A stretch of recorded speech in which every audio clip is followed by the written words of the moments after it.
Today in the grain market, soybeans were steady. That oversold market did stabilize the downtrend right now. Traders just seem to be preparing for Friday's USDA report.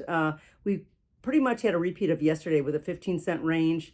We closed down about 6 cents at 12.42, so we're hanging well above that $12 mark before the market really started to slip. Remember that the gap still remains at 12.91, so that's something to be looking at as we go further. Right now, option open interest added 3,200 calls to the higher strikes, up a lot at 13.50 and at $14.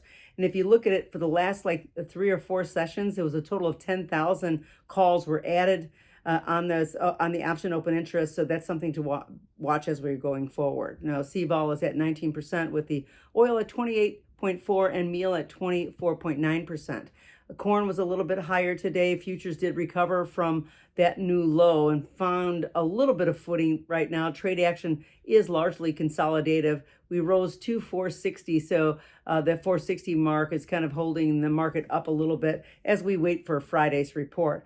Option open interest added 1,800 calls and puts to bring the total to 176,000 open interest on the call side, just to 136 on the put side.